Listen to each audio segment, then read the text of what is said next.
Good afternoon students. Class tenth के सभी बच्चे अपनी हिंदी की बुक निकालेंगे और इसमें काव्य खंड में चैप्टर फर्स्ट सूरदास के पद निकालेंगे। डियर स्टूडेंट्स, हमने आपको इसमें 2 पद पढ़ा दिए थे। अब आइए देखिए थर्ड, किलकत काने घुटवनी आवत। इसमें श्री कृष्ण के बाल सौंदर्य का सूरदास ने बहुत ही सुंदर ढंग से वर्णन किया है कि किस तरह से श्री कृष्ण घुटनों के बल आ रहे हैं। किलकत काने घुटवनी आवत, सूरदास जी कहते हैं कि श्री कृष्ण भगवान जी अपनी परछाई को पकड़ने के लिए घुटनों के बल आ रहे हैं। मणि में कनक नंद के आंगन बिंब पकड़ को धावत, और नंद का जो आंगन है वो मणियों से युक्त है तथा श्री कृष्ण भगवान अपने घुटनों के बल अपनी परछाई को पकड़ने के लिए दौड़ते हैं। कबहु निरखी हरि आपहु छाओ को कर सो पकारन चाहत, और अपनी परछाई को वो स्वयं पकड़ना चाहते हैं और उसे पकड़ना चाहते हैं। किल की हंसत राजत दे दत्यो, और अपनी परछाई को देखकर वे हंस रहे हैं, किलकारी मार रहे हैं। और किल की हंसत राजत दे दत्यो, और हंसते हुए उनके आगे के जो 2 दांत हैं वो दिखा रहे हैं, पुनी पुनीति हैं अब हागत, और बार बार वे अपने उन 2 दांतों को दिखा रहे हैं। कनक भूमि पर पग छाया, और मणियों से युक्त वह भूमि पर पैरों की छाया ये उपमा एक राजती, यह एक उपमा की तरह से शोभित हो रही है। करी करी प्रतिपद प्रतिमान वसुधा, कमल बैठ की साजती। बाल दशा सुख निरखी, जसोदा पुनि पुनि नंद बुलावती। और जैसे जैसे श्री कृष्ण अपने पैरों को आगे बढ़ा रहे हैं उस धरती पर, वहां बैठे कमल के ऊपर बैठी माता यशोदा अपने नंद को बार बार बाल दशा देखकर बुला रही है। आंचल तरते ढाकी सूर के प्रभु को दूध पियावती, और आंचल सूरदास के प्रभु को यशोदा माँ अपने आंचल से ढककर दूध पिलाती है। अब इसमें देखिए थर्ड में, इसमें श्री कृष्ण भगवान ने माता यशोदा से गाय चराने के लिए वन में जाने के लिए हट की है। मैं अपनी सब गाय चरायूं, प्रातः होत बाल के संग जेहो तेरे कहे न रहो। ग्वाल बाल गायन के भीतर नेकहु डर नहीं लागत, आजहु न सोबो नंद दुआई रेनी रहोगी जागत। और ग्वाल सब गाय चराए मैं घर बैठो रहो, सूर्य श्याम तुम सोई रहो, जब प्रातः जान में देहूं।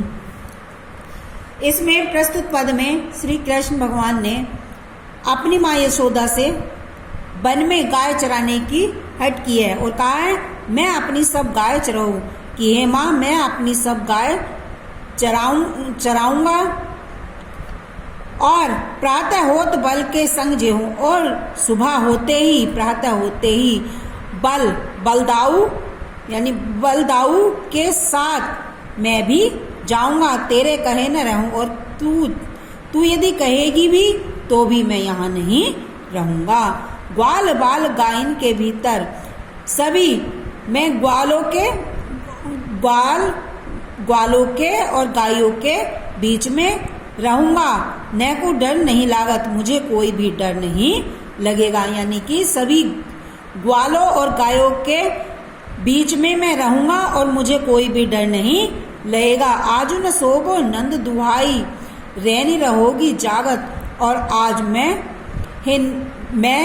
मतलब नंद के दुहाई तुम आज नहीं सोओगे, रैनी रहोगी जागत, और सारी रात मैं जागता रहूंगा। और ग्वाल वाल सब गाय चराए, और ग्वाल सब गाय चराने जब जाएंगे और सब ग्वाले सब गाय चराने जाते हैं और मैं घर में अकेला बैठा रहता हूँ। सूर्य श्याम तुम सोई रहो, जब प्रातः जान में देहो। तो इस पर यशोदा माता कह रही हैं कि सूरदास जी कहते हैं कि यशोदा माता कह रही हैं कि तुम तो प्रातः होते सोते रहते हो, जाओगे तो तभी। सुबह प्रातः जाग जाना, तभी मैं चला जाऊंगा, यानी तब मुझे चले जाने देना। अब आगे देखिए, मैया हो न चरे हो गाई, सिगरे ग्वाल घिरावत मोसो मेरे पाई पिराई। इसमें प्रस्तुत पद में श्री कृष्ण ने गाय को चराने की हट की। माता ने उन्हें बालकों के साथ भेज दिया, किंतु वन में बालकों ने उन्हें परेशान किया। इस पद में श्री कृष्ण ने माँ यशोदा से ग्वालों की शिकायत की है। कहा है, मैया होने चरे हो गाय। श्री कृष्ण जी कहते हैं कि हे माँ, मैं गाय चराने नहीं जाऊंगा। सिगरे ग्वाल घिरावत मोसो, सभी ग्वाले मुझसे गाय को घिरवाते हैं। मेरे पाई प्राई, जिससे मेरे पैर दुखने लगते हैं। जो ने पता ही पूछी बलदाऊ, हे माता यदि आपको मेरी बात पर विश्वास न हो तो पूछे बलदाऊ, तो बलदाऊ से पूछ लो। तो अपनी सौगंध दिलाकर बलराम भैया से पूछ लो। अपनी सौगंध दिलाकर बलदाऊ भैया से पूछ लो। ठीक है। यह सुनी माई यशोदा, यह सुनकर माता यशोदा ग्वालिन गारी देत रिसाई। यह सुनकर श्री कृष्ण के ऐसा द्वार कहने पर माता यशोदा क्रोधित होकर ग्वालों को गाली देती है और कहती है, मैं पठवती अपने लड़का को आवे मन बहराई, कि मैं अपने पुत्र को वन में इसलिए भेजती हूँ कि वह अपना मन बहलाकर आ जाए। सूर्य श्याम मेरो अतिल बालक, मेरा श्री कृष्ण अभी इतना छोटा है, छोटा सा बालक है, ये ग्वाले उसे घुमा घुमा कर मार डालेंगे। एक बार फिर से सुनिए। इसमें इस पद में श्री कृष्ण ने अपनी माँ यशोदा से गाय को चराने की हट की और माता ने उन्हें बालकों के साथ वन में भेज दिया, किंतु वन में बालकों ने उन्हें परेशान किया।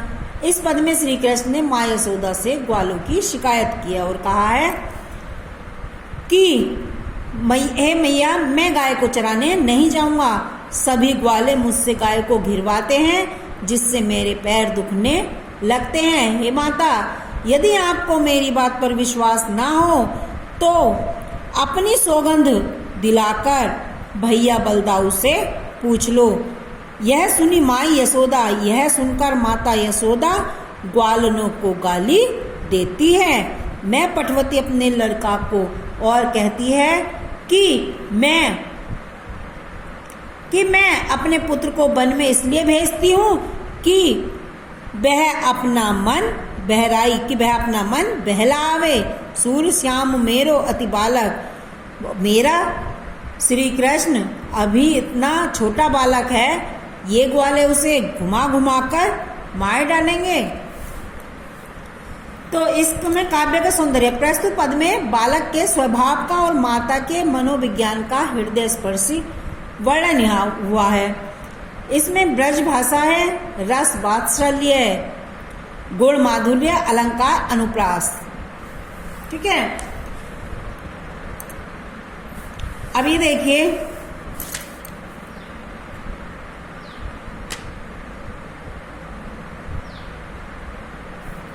उधो मोही ब्रज विसरत नाही, वृंदावन गोकुल बन उपवन, सघन कुंज की छाई। प्रातः समय माता जसुमती, अरु नंद देखी सुख पावत। माखन रोटी कहियो सजायो, अति हित साथ खबावत। गोपी ग्वाल बाल संग खेलत, सब दिन हसत रिसात। सूरदास धनी धनी ब्रजवासी जिनको हित जादू तात। प्रस्तुत पद में गोपियों के मन में ज्ञान और योग की स्थापना करने में उद्धव असफल हो गए। इतना ही नहीं, वे स्वयं प्रेम और भक्ति के रंग में रंगकर मथुरा पहुंचे। उद्धव ने वहां पर श्री कृष्ण से कहा, उद्धव ने श्री कृष्ण को ब्रज की संपूर्ण स्थिति समझाई और माता यशोदा का समाचार दिया। इस पर श्री कृष्ण ने कहा कि हे उद्धव, ब्रज की बात मुझसे भुलाए से नहीं भूली जाती। ब्रज की याद मुझे भुलाए से नहीं भूली जाती। श्री कृष्ण जी कहते हैं, मोहि ब्रज बिसरत नाही कि हे उद्धव, मैं अनेक प्रकार से ब्रज को भुलाने की कोशिश करता हूँ, परंतु भूल नहीं पाता। वृंदावन गोकुल वन उपवन, वृंदावन और गोकुल के वन उपवन सदा कंजों की घनी छांव भी मुझे भुलाए नहीं भूलती। प्रातः समय माता जसुमती और प्रातःकाल यशोदा माता अरुनंद और नंद जी मुझे देखकर जो सुख पाते थे, माखन रोटी दही सजायो, और माता यशोदा दही मक्खन और रोटी को अत्यधिक प्रेम के साथ मुझे खिलाते थे। गोपी ग्वाल बाल संग खेलत, गोपी ग्वाल बाल संग खेलत, सब दिन हंसत सिरात। हम सब गोपियां और ग्वालों के साथ विभिन्न प्रकार की क्रीड़ाएं करते थे, हर दिन हंसते थे और संतोष पाते थे। सूरदास धनी ब्रजभासी, सूरदास जी कहते हैं कि वे ब्रज के वासी धनी धनी धन्य हैं, जिन्हें हित जदू तात, जिन्हें श्री कृष्ण जैसे हितैषी और प्रेमी मिले हैं। यानी सूरदास जी कहते हैं कि वे ब्रजवासी धन्य हैं, जिन्हें श्री कृष्ण जैसे हितैषी और प्रेमी मिले हैं। इस पद में श्री कृष्ण के अपने भावुक हृदय के सात्विक भावों की व्यंजना हुई है। ओके, धन्यवाद। आज के लिए इतना ही। धन्यवाद बच्चों।